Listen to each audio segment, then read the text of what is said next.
So for example வந்து பார்த்தீங்கன்னா, இப்போ பழைய ஐபிசியில வந்து புதிய பிஎன்எஸ் பிரகாரம் என்ன மாத்திருக்கிறாங்கன்னு பார்த்துக்கலாம். ஒரு சில குறிப்பிட்ட மட்டும் சொல்றேன். மார்க் பண்ணி வச்சுக்கோங்க. பழைய ஐபிசி பிரகாரம் வந்து பார்த்தீங்கன்னா, 299 மரணம் விளைவிக்கும் குற்றம் பார்த்துருந்தோம் இல்லையா?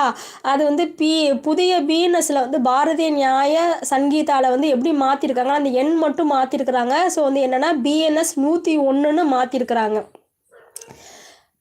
அடுத்து வந்து பழைய ஐபிசி 300 சரிங்களா? கொலை குற்றம் வந்து பார்த்தோம் இல்லையா? அதில் வந்து பார்த்தீங்கன்னா, இப்போ புதிய பிஎன்எஸ்ல வந்து பார்த்தீங்கன்னா, பிஎன்எஸ் 101ன்னு மாற்றிருக்காங்க. அந்த நம்பரை மட்டும் மாற்றிருக்கிறாங்க.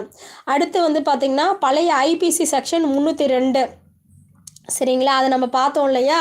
அந்த மர்டருக்கான தண்டனை, மரண தண்டனையோ ஆயுள் தண்டனையோ ப்ளஸ் அபராதமும் வந்து விதிக்கிறாங்கன்னு பார்த்துருந்தோம் இல்லையா? அதுக்கு வந்து பார்த்தீங்கன்னா, புதிய இந்திய